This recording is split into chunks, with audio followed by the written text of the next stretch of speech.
So this is I don't think we've recorded on a Saturday before, right? This will be a first Saturday recording. But regardless of the date, this is Salient Points number 19 with myself, Carlos Macias, and my co-host on the other end, Dalan Kirkwood. Thanks for joining me, Dalan, on this special Saturday recording. I don't even think we should mention the days, man. We record all over the place. Our schedules kind of they conflict. They whatever. We'll just it'll be a surprise release. Not to mention the days. Stop mentioning the days. I didn't mention it this time. Well, I mean, I mentioned it's a Saturday, right? But it could have been next Saturday. Could have been the Saturday previous. But we'll start off right away, Dylan. Let's get to the big topics. This past week, there was one of the bigger topics out there was the fact that Microsoft has announced that as far as their Xbox Game Pass, which has been going on for maybe about a year, maybe less than a year, is it's going to undergo some changes, starting with Sea of Thieves, which releases on March 20th. Now, Sea of Thieves is a rare game, Dalan. It's like rare. I don't know what they've had them doing all this time, but here we go. We got a new rare release after so long, because I think they were working the Donkey Kong Country. Yeah, they were working for the longest time on Kinect games, so that was kind of their main thing. And now they finally released this game, Sea of Thieves, which looks kind of cool. It's been in a closed beta. I mean, if you pre-order, you're able to mess with the game. But it looks cool, and I'll probably get a chance to go hands-on with it pretty soon. But anyway, as far as this Game Pass is concerned, so March 20th, it marks the point where Microsoft will be making this Game Pass, which I believe is about $10 a month. They're gonna release all their first-party Microsoft games will go on this service. So, instead of paying $60 for Sea of Thieves or for a Halo or whatever it is, day of release, as long as you have this Netflix-type service, which is not streaming, you do download the games, but you have access to these games for that month that you're paying for it. So they'll start allowing that. So day one content like a Gears of War, a Halo, the next Forza, they're going to push them out through this service. So you don't have to go out and pay $60 for them. You could just get the, pay for a Game Pass and you'll be good. Now, the difference between this, like I just mentioned, is that you do download them versus, PlayStation does have a similar service. It's called PlayStation Now. But in that one, you stream. So it's really all dependent on how fast your connection is. And, it's terrible. Right. As far as games are concerned, if you're going to have 60 gigabytes worth of data or worth of assets, then you kind of want them on the hard drive. Right. And you're pulling from that. So but, I'm interested, man. Sea of Thieves. I think that's how I'm going to pick this game up. I'm going to get my I think I still got a free 2-week trial from my Xbox. So I use the 2 free weeks and play Sea of Thieves. And maybe, if I like it enough, I'll keep it for future releases. But what do you think of this, Dan? Is this something that would interest you? Well, I don't have an Xbox, so not really. I mean, for the most part, it sounds like an interesting game, but I don't think I'm actually I don't think I'm interested enough to really buy it, even if I did have an Xbox. You wouldn't be interested in, say, well, I mean, we could bring it to, like, say, a PlayStation, like Sony. Like, let's say, I mean, they have PlayStation Now, but they don't do this. They have on Netflix, and for the most part, it's older games, older PS3. I don't even think they've introduced PS4 games on there. They might have PS2 or PS1 games. But if Sony did it, right, you have a PlayStation, I understand it's not of interest because you don't have an Xbox, right? But if Sony were to do it, like the comparison would be like, they have a PlayStation Game Pass or whatever it is. And instead of the next Uncharted, the next Horizon, instead of you buying a $60 game, it's like you get it day one. You can just download it, without going to the store or anything like that, just paying $10 a month. How would that be for you, I guess? You mean without actually paying for the game itself? Just paying for you don't pay for the game. That's the thing. Like I think you're confused. It's like, you get the full game. For $10 a month, you get the full game. So for this one, you would get Sea of Thieves. The next Crackdown 3 is, everything that's first party. So that means Microsoft Studios, anything that's Halo, Gears of War, Forza, that kind of thing. I would easily have a space problem with my system. Like I'd be downloading stuff and I'd have to keep deleting stuff. Like I'm already doing already, but in this case, but you're not paying $60. You're paying $10 less money. I guess, for that service, it would be great. That definitely. Yeah, I mean, it's one of the try a large range of video games.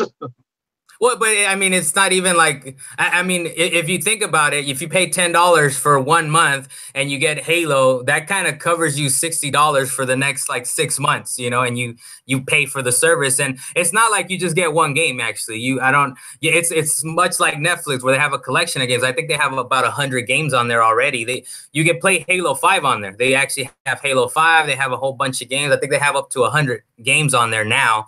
So it is, you know, much like Netflix. You have a catalog, you have a library of games, but you don't stream them, you download them, you have them, and you have access to them. Much like, you know, PlayStation Plus or the games that you get free with Xbox Gold, you have access as long as you're paying for the subscription. So, I mean, if you're someone that's like, well, I'd rather just have the game, then, you know, I see how that can be, you know, troubling that you don't officially own the game, but at the same time, you know, it's I don't know, it's a move forward, and maybe it actually even like helps with all the microtransactions and with all this other nonsense that we're seeing. It might help. I mean, it should do away with renting. You know, I pay about I think $25 for GameFly. That's 2 games a month. So it's like, well, I have a catalog of games and I'm getting brand new games that I could just download and use for $10 a month. It kind of makes me reconsider my GameFly account in that sense. Well, I guess it just depends on how well the service works compared to other services. So I guess the service works because you download it. Well, the service works because you download the game. You're not streaming it. You're I think you're very confused. Not very. No. Let me give you an example. Let me give you an example. Let's say the network goes down. Like for the PlayStation Network, you have all your games that you want to be able to play, but when the network goes down, sometimes it just locks because it can't verify the fact that you have the game. So the same thing could actually be said for the Xbox games or the service that you're talking about. Is if you actually download a game, even if you're downloading the full game, if the service goes down, how often it goes down or how much it messes up would actually depend on whether or not your game even works or whether you could even play it. So, well, yeah, but if your consoles services are cheaper. Well, yeah, but if your console's a primary, there's never a problem. If you have your PlayStation Plus or your Xbox Gold and your system is a primary account, you don't even need to be online. It already has an expiration date. So yeah, you have to be online for the initial like clicking of it or you know the initial download of it. But other than that, if your console is primary, you don't ever have to be online. So I've seen people have issues even when their console primary. Well, no, not if you have your primary console. Well, yeah, maybe their account lapsed or something like that. Or there's factors unknown. I guess is what. I'll tell you on that, because if you have a primary console, there's no problem. You do have to, at some point, you will have to have logged in for it to check your library. But once your system is primary and you have those games in your console, there's no problem because it has an expiration date. So, you know, so that wouldn't be the problem. But yeah, thanks for the back and forth, Dalan. I'm like, man, he has no idea what this is. I thought I gave a good explanation. But we move on though. What do you got? So moving on then. I got a small piece of story. Ubisoft, they're really coming at us. They decided to raise the retail price of Rainbow Six Siege, the used copy of Rainbow Six Siege, or at least the basic version. They were decided. No, it's new. It's not used. It's the new game. Yeah, I know. I said used. Going forward. Yeah, I meant to say the regular game, the base game. They decided they wanted to raise that by $20 starting February 13th. So that game is over 2 years old, and they're over here raising the price on people. And I'm like, man, that I don't know if that's the right move. But with that raising of that, they're on year 3 of content, right? So it's been 2 years old, and now they're entering year 3 of. Oh, this is season year 3 or whatever it is. Yeah, and with that raise of the $20 for the base game, they're also raising everything else $20. So their gold edition is going to be like $90 rather than $70. Their complete edition is going to be $130. So even though these other games come with additional types of DLC, and people are loving this game right now, I guess it's a bit of a fad for people who like those. Was it Counter-Strike-esque type games? Rainbow Six Siege is actually just they felt the need to raise the price on people. Well, it's not necessarily a fad, but it's they've cultivated a community. So I mean, the weird thing here is that they're raising the price, right? Usually over time. Yeah, like even if they cultivated a community, why would they raise the price on people like that when you know the game is so old? I would say just don't lower the price, but raising the price by or giving it more value. People are broke out here. Or give it more value. Or give it more value, right? For like, say, instead of say they're selling it at $40 now, so it's like, well, we won't raise the price, but we'll give you more value at 60 or 80. And I think the only difference between the gold and the other the editions is just that you get either more characters, right, or it's a little easier. You get more gold or more credits, right? I believe it's the difference between them. Depending on which one you get like map packs and stuff like that, and quicker unlocks. Well, but isn't it updated? I believe that's one game where when they updated it, everything's free. Like as far as the map packs and all this other stuff, I believe only like the operators, which is what they call like the classes, right? Those you either have to pay for or you have to like play enough to upgrade to them. But I think it's an interesting case, man, where it's like, what do you mean you raise the price? It's such a weird thing, right? And it's we're gonna see how it plays out, right? Because I recently came into obtaining this game, right, with the friend, and he was able to get it for 20. But I was looking online, I was like, man, he's like, you guys should play with us, right? You should play with us. You should play. I was like, yeah, man, that game's $40. It's $60. It's been out for a couple years.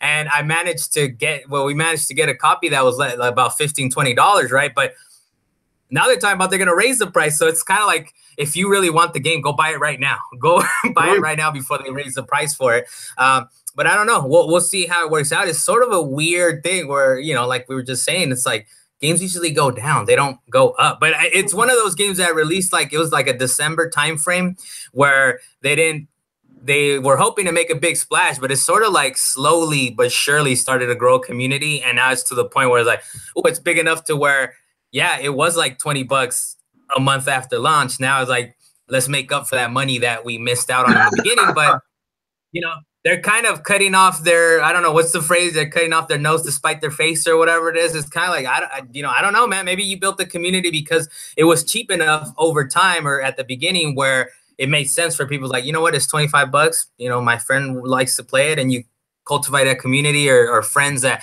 play that. So it'll be interesting how it plays out. How do you think it plays out? Do you think it alienates players? It doesn't encourage the community to grow? You know. I think this is a foreboding look of what prices may actually be like for future games, especially ones that are already popular. I mean, there are games that have been out for quite some time. Other companies are going to look at Ubisoft and say, all right, if this works, then we're going to take some of our popular games and we're going to raise our prices and see if people keep coming to buy them. And that's going to be bad for the consumer. Well, it just has to do with live games, right? This type of game where it's constantly updated, and they see, I mean, maybe to them, they're like, you know what, we're giving you guys a value. We're not charging you for map packs. We're charging you for other things, but not the map packs. We're giving you that free. So to them, they're kind of like, we see the value in it. Or the community is big enough to where they're like, you know what, even if 10% like are alienated or don't join in, then we're like, we're still good because we're raising the price. It's back to $60. This is what I'm talking about. That's exactly what I'm talking about. Yeah, so I want to say, Ubisoft, stop it. Stop. All right, Dan. Anything else before we move on to the next thing? All right, so the MPD for December, actually it was December 2017 and also for the year. So we got the sales. The MPD are the guys that kind of report on the sales of video games. So for December 17 on software, which I think is most interesting, the how games sell.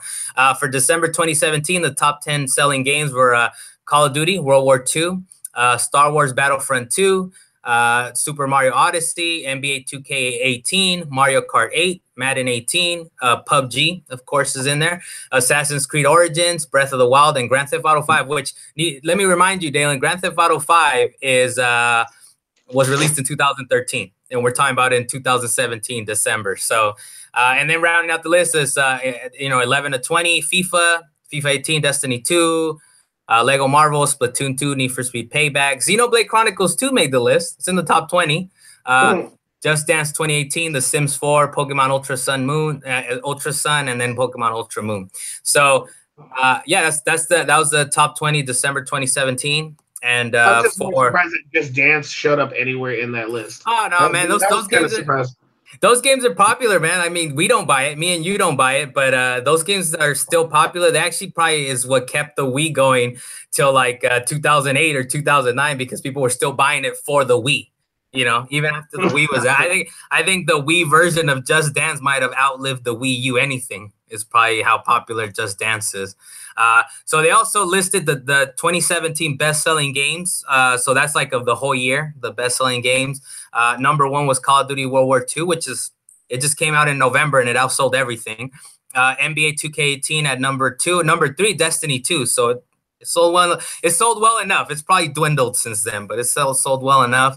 Madden, NFL 18. Then you got Breath of the Wild, Grand Theft Auto 5 at number 6. Remember, this is from 2013 that this game came out. Tom Clancy's Ghost Recon Wildlands, Star Wars Battlefront 2, number 9, Super Mario Odyssey, number 10, Mario Kart 8. So, yeah, I mean, I don't know anything surprising. Well, you just said Just Dance, right? Just Dance is kind of surprises you. Yeah, that was always a really surprising one for me. Like, man, people are still buying that game. I thought that game would have fizzled out by now. Yeah, I mean, but you know, it kind of proves Call of Duty came back, man. It actually came back from like bad sales last year. It really wasn't doing all that good. So I think people kind of like the new setting. Well, the new old setting, right? We're going back to the new is old, old is new again. With World War II. So I like the game. You know, it was a success. And then like, it's good to see in December that all these other games sold pretty well. Mario Odyssey, of course, PUBG, which came out on Xbox, which is like, you know, it's like at 3 million copies sold on Xbox, right? This early access game is like, it's really kicked off strong. You know, oh yeah, so, I know that. I was debating on just buying it myself on the PC. I just never got around to it. Yeah. Probably so we'll move on. What else we got, Dalan? Another one that we actually have, or the one that I have on my list, is for BioWare's Anthem that was announced last year during one of the expos. And they announced that it was going to have a fall release for 2018, which was like maybe a year away from when they actually announced it. But EA decided they wanted to push it back to early 2019. I mean, I need something to really replace Destiny, because Destiny kind of takes over my life. So I was actually waiting for Anthem so I could actually try that game out. Of course, I was waiting for Monster Hunter 2, but Anthem was still up there at the top of my list. And then when I hear that they pushed it back, I was like, man, now I got to wait longer? It makes sense, but now I got to wait longer. Apparently, the developers were under great pressure. That was one of the things that they said. Because with the recent disappointments between the sales of Mass Effect and Andromeda and the controversy for Star Wars Battlefront 2, they were just trying to push out a game really fast that would actually try and get them back on the board. Well, I don't know if they were trying to push it out really fast, but it was one of those things where like we better make sure it's right. It's like they were like they're not. No, that was just it. It wasn't even that. The developers said we want to make sure it's right. BioWare is like, all right, let's make sure it's right. And EA said, no, let's get it out there and just make it look good. But then BioWare is like, we can't do that. Most of the people there were thinking that it was an unrealistic time frame, and it was, especially for a game that was just recently announced. They weren't even halfway through with development at the time. So it was kind of crazy to just give an early date like that during one of the expos and just have the whole world just be expecting it.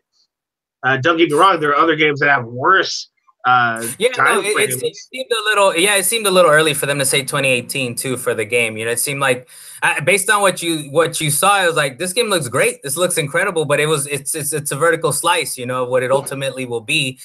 So it's one of those things where like it looks great. I don't know how can it be ready for 2018, especially this is supposed to be a Destiny killer. You know, we go back to when games used to be Doom killers or Halo killers, like this is supposed to be a Destiny killer. But I don't know. Destiny is kind of killing itself at this point. So I'll get to that later. Let's not talk about that right now. I'll get to that later. Well, we're going to talk about it a little later on the show. But yeah, I mean, Anthem, it looks great, man. And it's one of those things where it's like we love Destiny, me and you, but we can look forward to the next thing. And I know Monster Hunter World it looks to me to kind of scratch some of that itch, right? Because it's supposed to have loot drops and that kind of thing, right? As far as I understand. After we're done, I'm gonna hop on that game. So you gonna be there for it? Oh, how's it been? Oh, before we move on to our honorable mentions, Dalan, what do you think so far? I guess of from what you play. I know you haven't really dug too deep into it, right? Honestly, I got it last night along with Dragon Ball Z Fighters. So when I woke up this morning, I was practicing Dragon Ball Z Fighters. So I have more of an idea of that rather than I do Monster Hunter right now. But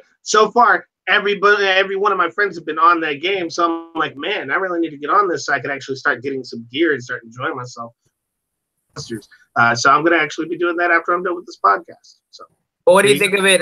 Well, either Dragon Ball or Monster Hunter. What do you think so far of either one of those? Okay, Monster Hunter.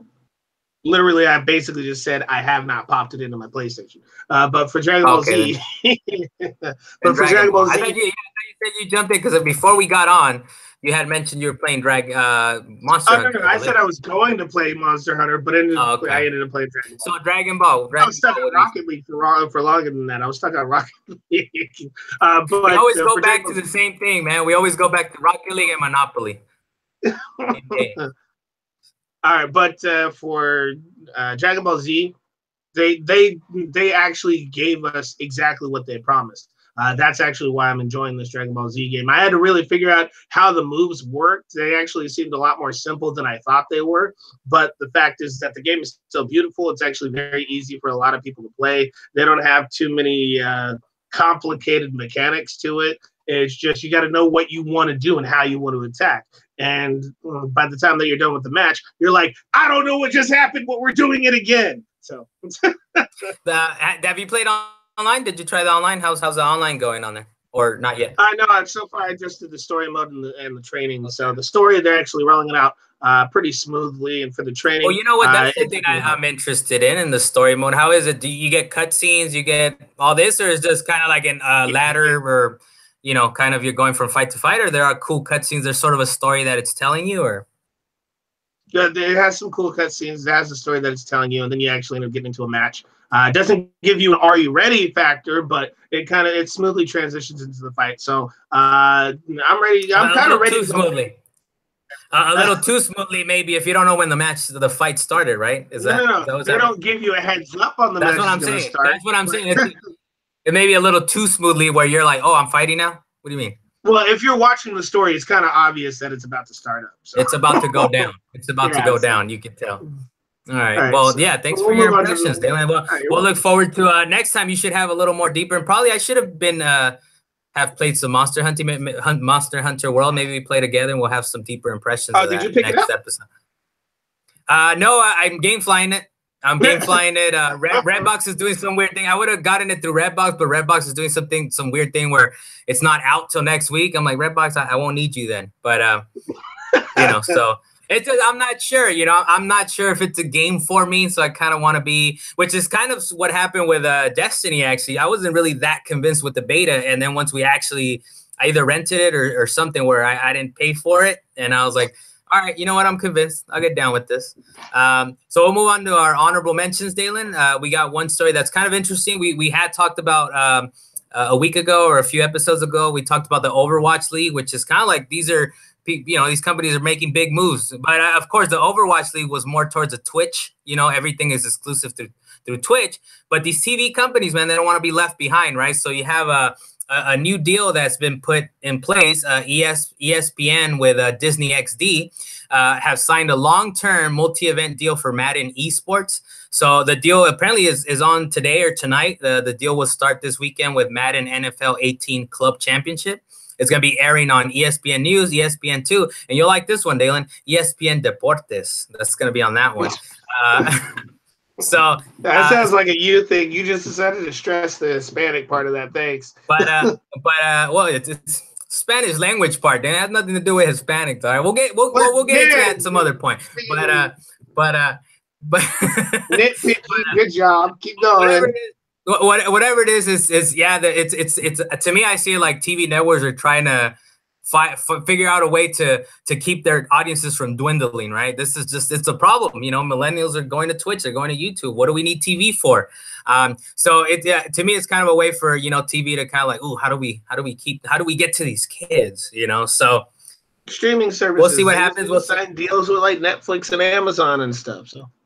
Well, yeah, but the TV networks are like, it's kind of like they're a day late and a dollar short. It's kind of like one of those things where you can compare, say, Walmart to Amazon. Amazon is obviously the king online-wise, but Walmart is huge. Like, there's no reason for Walmart to not have entered that market and to have not allowed Amazon to just take over that, right? But they did. And it's kind of one of these things where the TV networks are like, we don't have a Twitch now. We don't have a YouTube. Let's try to keep our audience as much as possible. And this is one of the ways. And, to be honest, I guess I'm a little old school in that way where I'm like, I'd rather see these type of leagues game, or when Street Fighter's on TV or when Counter-Strike, I actually like watching it on TV. I'd rather watch it there than pull up the computer or pull up the iPad or whatever it is and watch it that way through Twitch or through YouTube. So, they'll keep me around. I'm not the biggest fan of Madden esports, but maybe Rocket League or something like that would be kind of nice to see on TV. So this is kind of one of those things where it's like, when big money's involved, man, they'll try to make things happen. So, but what else do we got, Dalan? Unless you have anything else to say on this TV, trying to figure out a way to not die. The only thing I have is my opinion is, even though that there are certain types of stations like Stars and HBO and stuff like that that kind of roll their way towards the streaming services, there are still a lot of channels out there that don't require internet in order to watch. Let's say, for example, the internet goes down. I feel like you're going into some unrelated territory. I hope you bring it back.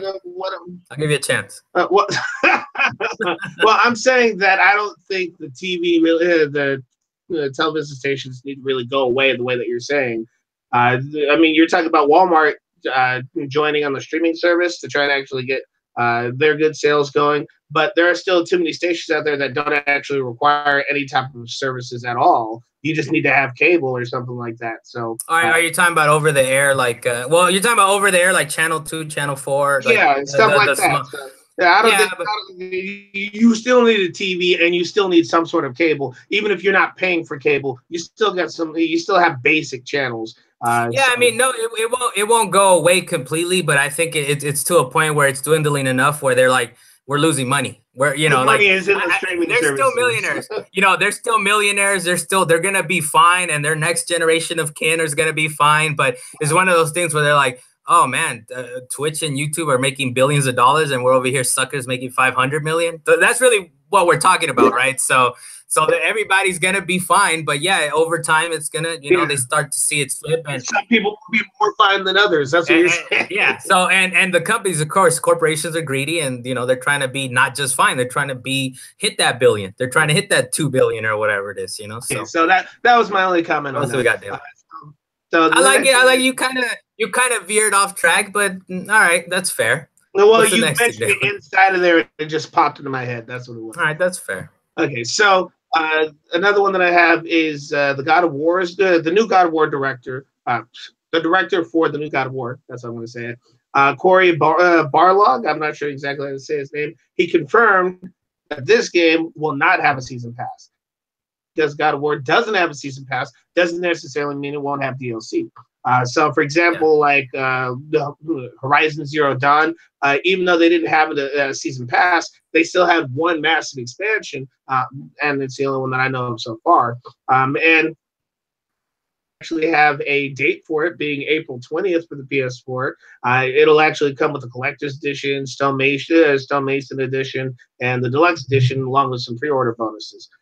So if you haven't picked up God of War, if you haven't pre-ordered God of War, I would do it because I'm gonna do it. I just haven't done it yet. It doesn't come out until April, but it's definitely on my list of things to do. So, but that was the short piece of news. That was my honorable mention for that.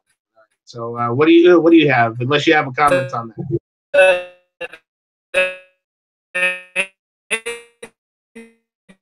To get some people to start making some real decisions, Dalan. Are you getting God of War, one of the Nintendo Labos? I'm not getting a Nintendo Labo. Oh yeah, I forgot that they were coming out. You didn't mention it. I think you. I was going to mention that later. You didn't have to bring it up, but yeah, I did get a Switch. You did get a Switch.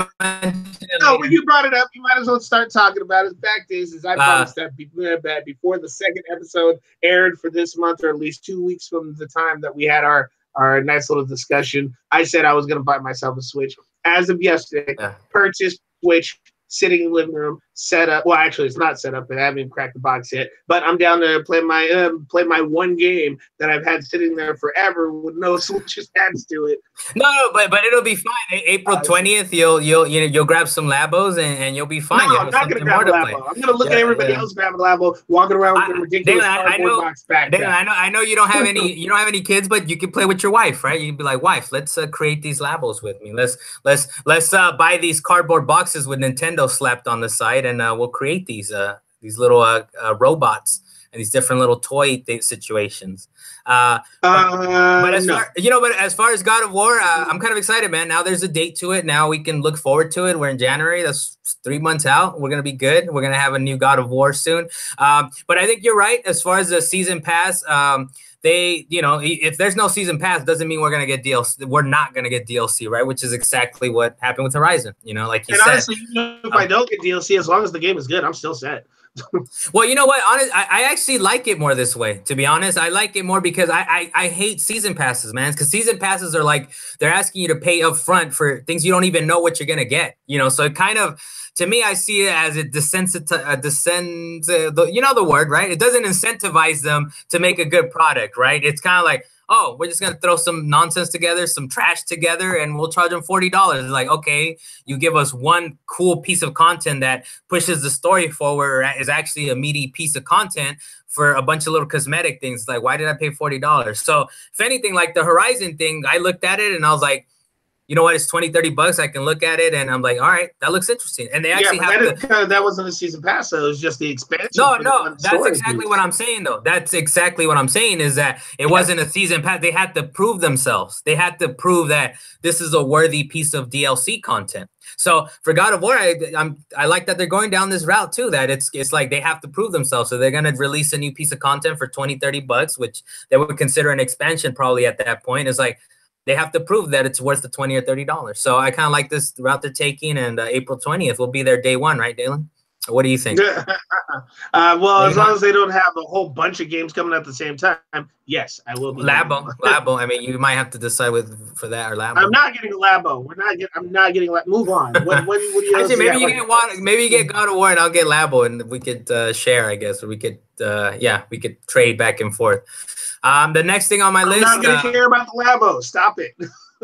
I mean, I know it's upsetting to you, but it's fine. It's okay, Dalan. So it's all right. It's just cardboard. It's all right. So Rocket League, we talked about Rocket League a little earlier, and so Rocket League is adding cross-platform party support later this year. I know it's a mouthful of words, but this is from a Twitter called Rocket League Help. And they said, somebody asked them, are you guys going to do cross-platform party? And they said, hey there, we're actively working on cross-platform party support for a 2018 release. So this presumably means that we'll be able to matchmake with our friends, that are playing on PC or Xbox, right? I would think. So that's what I'm hoping for, man. I'm looking forward to, because we play, like, say with my brother, we play on PC and we kind of have to private match. That's the only way to do it. We can't matchmake with him. So, for us to make 300K at the Rocket League tournament, we kind of have to be able to matchmake, right? We got to be able to beat all the randoms, is how I see it. So I look forward to an update where we can do that. Hopefully this is an update. They didn't really detail it or anything like that. They just said it's going to be a release in 2018, because I think so we can't party up, right? That's the thing, right? If we're going to play, like, say with my brother, we have to make a private match, and then that's how we join up, right? We can't be in the same, when me and you play on PS4, we get in the same party and then we matchmake into different matches, right? So this is what that would open that up to, right? I would think. Hopefully. Yeah, well, hopefully that's what it actually opens it up to. Maybe even be able to just be a part of the same party and not have to worry about matchmaking. I'd be very disappointed if it's just be in the same party. It's like, well, yeah, but we can't matchmake, because that's the whole point. Like, otherwise, yeah, just go into a private match, right? So yeah, then you just keep going to the private match. But one thing I want to say about Rocket League, as I was on it earlier, they did add a new button to the game. There's actually it's because what was it? The whole esports games are going on right now with Rocket League actually doing their esports. They actually put up their Twitch feed. There's a button right above Play Online talking about go to our Twitch Live. It's live now, so you can click on that button. It'll actually take you to their Twitch site, so you can watch. Oh no, I think that's been there. I mean, maybe they're promoting it a little harder. Maybe. No, it was there. No, they've had during the leagues anyways. They've had that before. I mean, they have had it. I mean, maybe now that it's actually currently going on, maybe that's what you're saying, that it's a little more obvious. But they've always had like a little link. They've always had a little link that it links you out to Twitch. Or no, you don't understand. This button is obvious. You know how during the Winter Games, how it had that extra button for buying Christmas stuff? Now they have the Twitch button to go watch their that's what I'm saying. Now it's just more obvious. Now it's more obvious. But they've always had the Twitch, or they've always had a link to a blog or whatever it is. But what else do we have, Daniel? Couple more. Okay, another thing that I actually have. So right now, I'm going to get into my Destiny news. So official Salient Points Destiny news.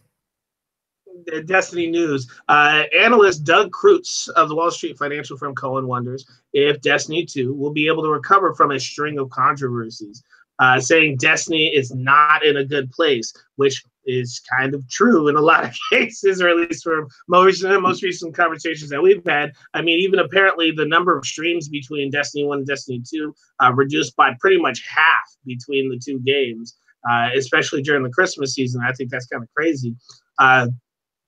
So between the controversy over experience throttling and the lack of transparency from Bungie apologizing for the promises, Bungie always continues to promise to do better. I mean, they have their upcoming updates for January 30th, where they promised their raid-only equipment for when you complete encounters. And actually, they did add a couple of new things with that, or at least there are a few things that were released in regards to information, being that if you don't actually get the equipment that you want, you can now actually buy it. I don't know if you remember who Benedict is. He's the raid gear guy. They actually tried to increase the rate for exotic gear, which even if they increase the rate for exotic gear, if they don't change the fact that people are getting a lot of duplicate exotic gear, they're still going to have a problem with that, because that's one of the main concerns that people have actually had, because I've heard a lot of complaints from randoms and my friends about them getting the same gear over and over and over again. And one thing that I thought was actually pretty cool is that, or at least they say, is that there's not going to be a limit on the number of engrams and tokens you can get during the Iron Banner that they're going to actually be uploading on January 30th. So the more you play, the more you could actually buy gear from Iron Banner instead of trying to grind out the stuff. So between the raid and Iron Banner that they're going to be dropping, they're trying to actually reduce the amount of time that it takes to grind, and they're trying to give people a reason to go back to these events and to actually complete them. No, in anything that you read, Dalan, did you come across that thing where they're saying they're going to actually make drops per encounter in the raid, and as far as the engrams, or actually they're working on a way to make the the items where you get the shaders. They're actually making it so it's not just a one-time use anymore. Did you come across any of that, or? Actually, that's what I was hearing. No, there was one thing I came across where you could actually use like drop shaders in bulk instead of having to worry about using them one by one, because you know how we get a bunch of shaders very commonly, and there are a lot of shaders that we don't want to use. They're actually trying to drop them all together. That way, you don't have to worry about your limit of shaders. So do you agree? I don't. What did you agree with? What did you not agree? Because one of the key points that they're using is that streams, right? I believe is like that they've come down, they've crashed down. Basically, it was like people are not engaging. Yeah. But based on what the boosting rewards that they're gonna do, and say if they go from shaders being one-time use to actually making it so you can reuse them again, and drops per encounter, man, drops per encounter. That's all I want, Bungie. That's all I want.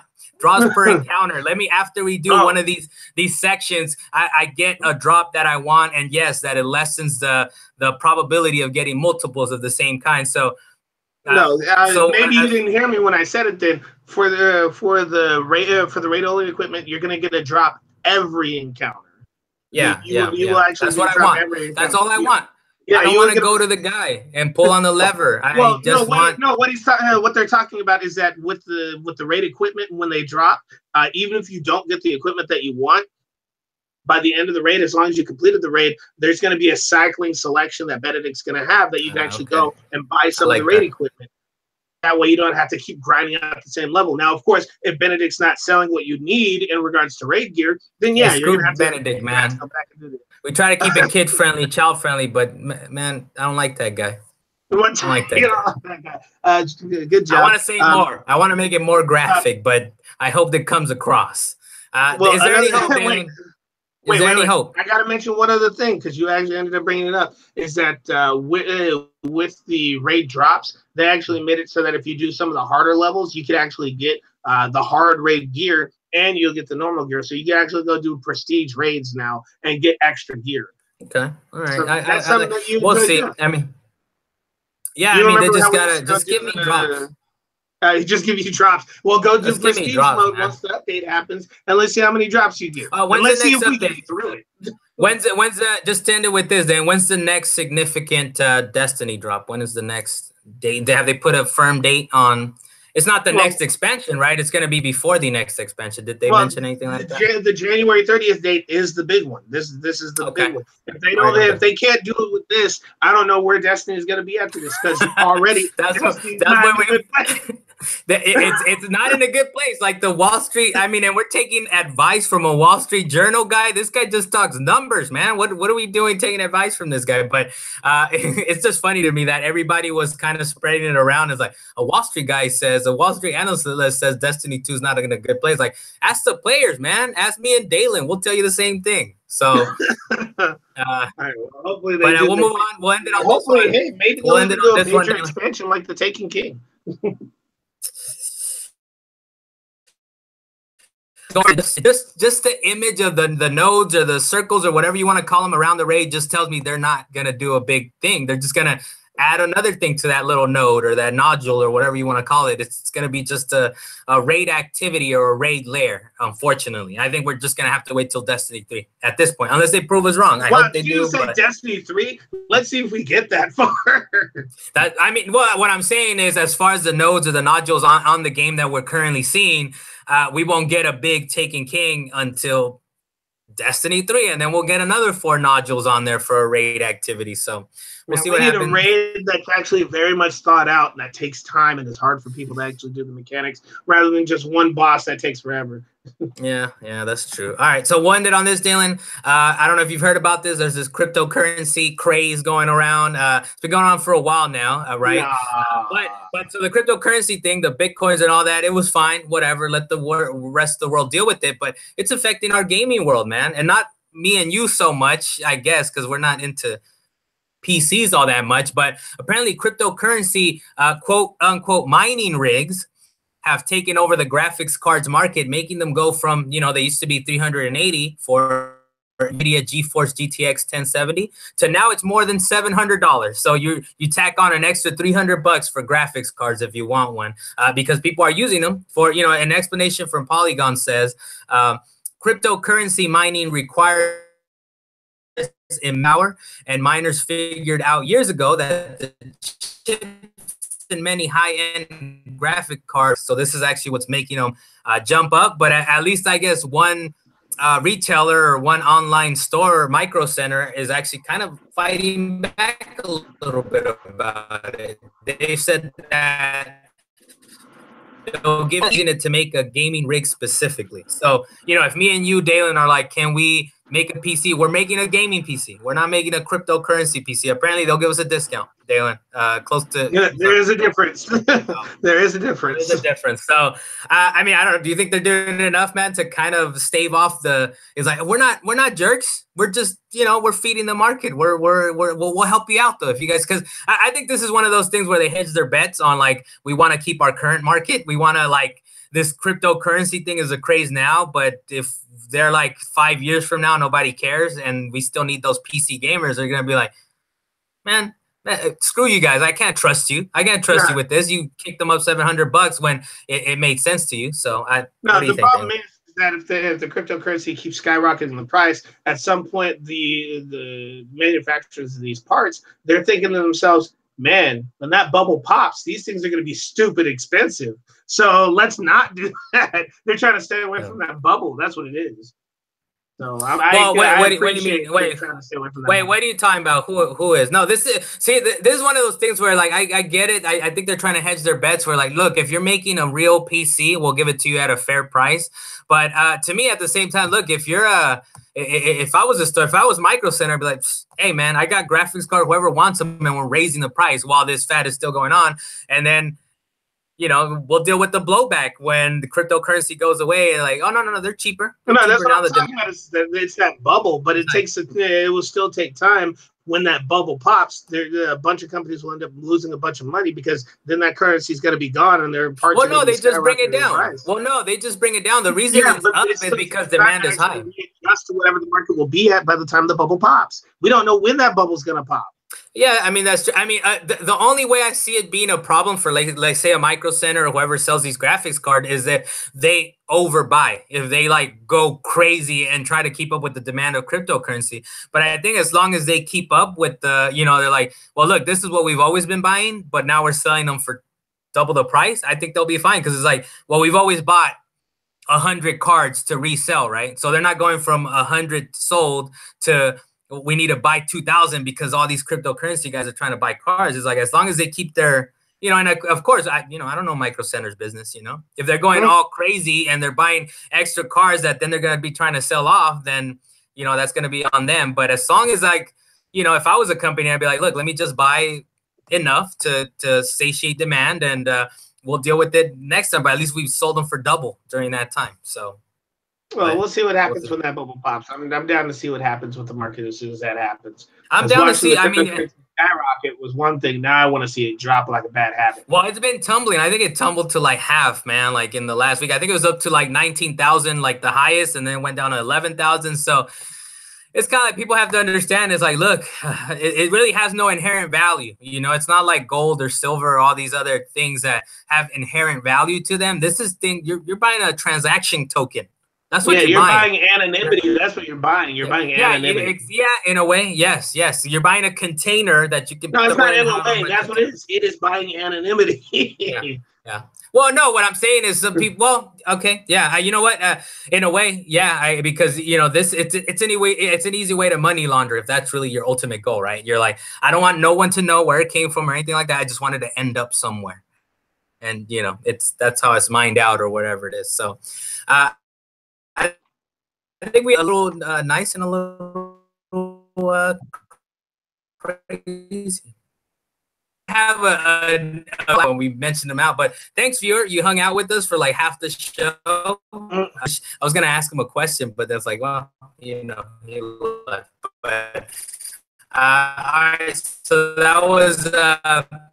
We'll just record whenever it is. I'm your host, Carlos Macias, along with co-host Dalan Kirkwood. Thanks for joining us once again. Late on that. Maybe there's a little lag, but there is. We're real late on that. But that's fine. Yeah.